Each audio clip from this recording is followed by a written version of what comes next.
Hello વિદ્યાર્થી મિત્રો, આજે આપણે ધોરણ 8 વિષય વિજ્ઞાન દ્વિતીય સત્ર 2025નું પેપરનું સોલ્યુશન લઈશું। એમાં પ્રશ્ન 1માં શું કહે છે? આમાં નીચેના દરેક પ્રશ્નના ઉત્તર માટે આપેલા વિકલ્પોમાંથી સાચો વિકલ્પ લખો।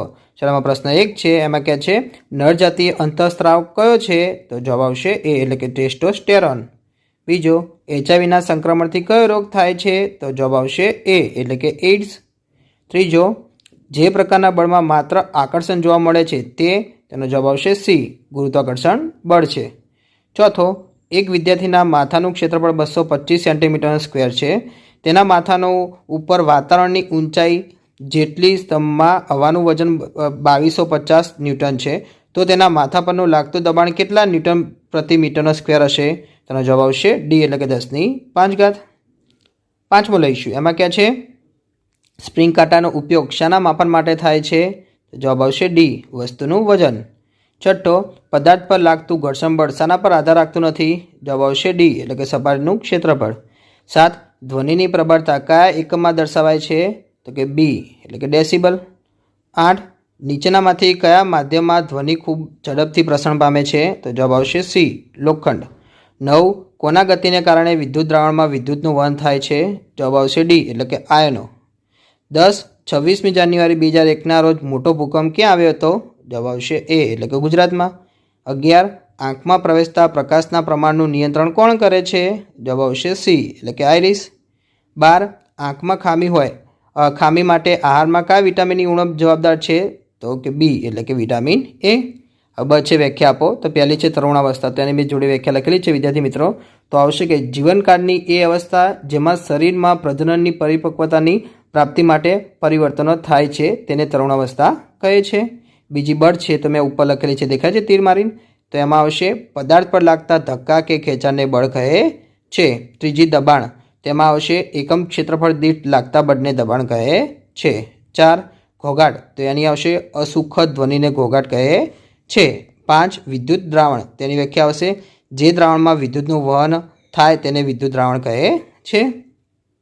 ચલો, પ્રશ્ન બીજાનો અ લઈશું। એમાં શું કહે છે? નીચે આ પ્રશ્નના એક વાક્યમાં ઉત્તર લખો। ચલો, પહેલો છે મધુપ્રમેહ રોગનું કારણ શું છે? તો તેનો જવાબ આવશે સ્વાદુપિંડમાંથી ઇન્સ્યુલિન અંતઃસ્ત્રાવ પર્યાપ્ત માત્રામાં ઉત્પન્ન ન થવો તે મધુપ્રમેહનું રોગનું કારણ છે। બીજો, લોહ તત્વથી ભરપૂર ખોરાક કયા છે? તેનો જવાબ આવશે લીલા શાકભાજી, આંબળા, સંતરા, માંસ, ગોળ વગેરે લોહ તત્વથી ભરપૂર ખોરાક છે। ત્રીજો, પાત્રમાં ભરેલા કોઈ પ્રવાહી દ્વારા પાત્રના તળિયે લાગતું દબાણ કઈ કઈ બાબતો પર આધાર રાખે છે? તેનો જવાબ આવશે પહેલી, પ્રવાહીની સ્તંભની ઊંચાઈ, અને બીજી પ્રવાહીની ઘનતા। ચોથું, સ્નાયુ બળને સંપર્ક બળ કેમ કહે છે? તેનો જવાબ આવશે સ્નાયુ બળ ત્યારે જ લાગુ પાડી શકાય છે કે જ્યારે સ્નાયુઓ કોઈ પદાર્થ સાથે સંપર્કમાં હોય, માટે સ્નાયુ બળને સંપર્ક બળ કહે છે। પાંચમી લઈશું, એમાં કહે છે સરકતું ઘર્ષણ બળ એટલે શું? તેનો જવાબ આવશે કોઈ સપાટી સાથે ભૌતિક સંપર્કમાં રહેલા પદાર્થને અચળ ઝડપથી ગતિમાન રાખવા માટે જરૂરી એવા બળને સરકતું ઘર્ષણ બળ કહે છે। છઠ્ઠો, ધ્વનિ કેવી રીતે ઉત્પન્ન થાય છે? તેનો જવાબ આવશે કંપન કરતી વસ્તુઓ દ્વારા ધ્વનિ ઉત્પન્ન થાય છે। સાતમો, સ્વરતંતુ એટલે શું? તેનો જવાબ આવશે સ્વરપેટીની આસપાસ ખેંચાયેલા તંતુઓ કે જેમના વડે હવાને પસાર થવા માટે સાંકડી સ્લિટની રચના થાય છે તેને સ્વરતંતુઓ કહે છે। 8, વિદ્યુત પ્રવાહ પસાર કરતા વિદ્યુત બલ્બનો કયો ભાગ પ્રકાશિત થાય છે? તો જવાબ આવશે ફિલામેન્ટ। 9, મોટા ભૂકંપને લીધે બીજી કઈ કઈ કુદરતી ઘટનાઓ બને છે? તો જવાબ આવશે મોટા ભૂકંપને લીધે બીજી પૂર, ભૂસ્ખલન, સુનામી જેવી કુદરતી ઘટનાઓ બને છે।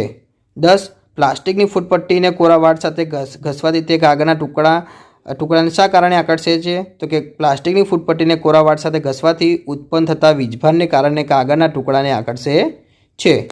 11, સમતલ અરીસા પર લંબ રૂપે આપાત થતું પ્રકાશનું કિરણ પરાવર્તિત થઈ કઈ તરફ પાછું ફેંકાશે? તો કે સમતલ અરીસા પર લંબ રૂપે આપાત થતું પ્રકાશનું કિરણ પરાવર્તિત થઈ તે જ માર્ગે પાછું ફેંકાશે।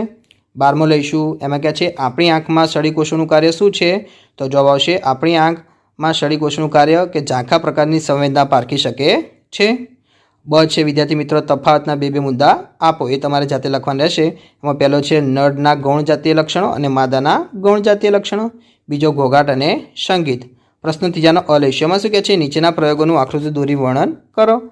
તેમાં ગમે તે બે તમારે લખવાના છે. તો પહેલો છે પાત્રમાં ભરેલ પ્રવાહીનું દબાણ તેની ઊંડાઈ વધતા વધે છે તે દર્શાવવું. બીજો, ઢોળ ચડાવવાની પ્રક્રિયાનું નિદર્શન કરવું. ત્રીજો, સમાન વીજભાર પદાર્થો એકબીજાને અપાકર્ષે છે અને અસમાન વીજભારિત પદાર્થો એકબીજાને આકર્ષે છે તે સાબિત કરવું. ચલો બ છે વૈજ્ઞાનિક કારણો આપી સમજાવો. એમાં તમને વૈજ્ઞાનિક કારણ આપેલા છે, તમારે 3 લખવાના રહેશે, એ પણ તમારે જાતે લખવાના રહેશે. તો પહેલું છે દેડકામાં થાઇરોઇડ ગ્રંથિ વિશેષ મહત્ત્વ ધરાવે છે. બીજું, ટ્રકના ટાયરો ખાંચાવાળા હોય છે. ત્રીજું, સુટકેસ અને અન્ય ભારે સામાન સાથે પૈડા લગાડેલા હોય છે. ચોથું, ચંદ્ર પર 2 વ્યક્તિઓ એકબીજા સાથે વાતચીત કરી શકતા નથી. પ્રશ્ન ચોથાનો અલક્ષ્યમાં શું કહે છે? નીચેના પ્રશ્નના મુદ્દાસર ઉત્તર લખો. એમાં પહેલો છે અંતઃસ્રાવી ગ્રંથિઓ પિટ્યુટરી, એડ્રિનલ, શુક્રપિંડ અને અંડપિંડના અંતઃસ્રાવ અને તેના કાર્યની સમજૂતી આપો. બીજો છે ઘર્ષણ વધારવાના ઉપાય જણાવો. ત્રીજો, નિયમિત અને અનિયમિત પરાવર્તન આકૃતિ દોરી સમજાવો. બ લઈશું. એમાં શું કહે છે? નીચેના પ્રશ્નોના ટૂંકમાં ઉત્તર લખો, એ પણ તમારે જાતે લખવાના રહેશે. એમાં પહેલો છે જાતિ અંતઃસ્રાવના કાર્યો જણાવો. બીજો, પદાર્થની ગતિની અવસ્થા એટલે શું? બળ દ્વારા તે કઈ રીતે બદલાય છે? ત્રીજો, સરકતું ઘર્ષણ એ સ્થિર ઘર્ષણ કરતાં ઓછું શા માટે હોય છે? ચોથું, તંતુવાદ્યો ત્વચાવાદ્યોના 2 નામ લખો. પાંચમું, એક લોલક 4 સેકન્ડમાં 40 વાર દોલનો કરે છે, તો તેને આવર્તકાળ અને આવૃત્તિ શોધો.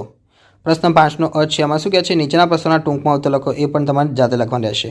તેમાં પહેલો છે વિદ્યુત પ્રવાહની રાસાયણિક અસર એટલે શું? તેના 2 ઉદાહરણો. બીજો, શિયાળામાં સ્વેટર કાઢતી વખતે તરતરવાજ શા માટે આવે છે તે સમજાવો. ત્રીજો, આપણી જાતને વીજળીથી બચાવવાના 3 ઉપાયો જણાવો. ચોથો, ગુણક પ્રતિબિંબો એટલે શું? ગુણક પ્રતિબિંબોના સિદ્ધાંત પર રચાયેલા સાધનનું નામ જણાવો.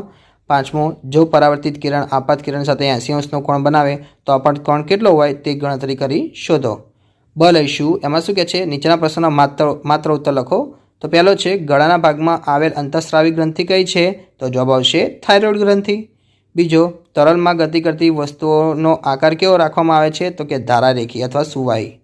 ત્રીજો, હર્ટ્ઝ શાનો એકમ છે? તો જવાબ આવશે આવૃત્તિનો. 4, અંધ વ્યક્તિ વાંચી શકે તેવી લિપિ કોણે વિકસાવી? તો જવાબ આવશે લુઈ બ્રેઇલે. ક લઈશું. એમાં શું કહે છે? નીચેના વિધાનો ખરા છે કે ખોટા તે જણાવો. પહેલો છે તરુણોમાં પ્રજનન પરિપક્વતાની સાથે જ યૌનારંભ થાય છે, તો જવાબ આવશે ખોટું. બીજો, બોલ બેરિંગ સ્થિત ઘર્ષણ બંને લોટન ઘર્ષણમાં રૂપાંતરિત કરે છે, તો જવાબ આવશે ખોટું. ત્રીજો, ઇલેક્ટ્રોસ્કોપ વીજભાર ઉત્પન્ન કરવાનું સાધન છે, તો જવાબ આવશે ખોટું.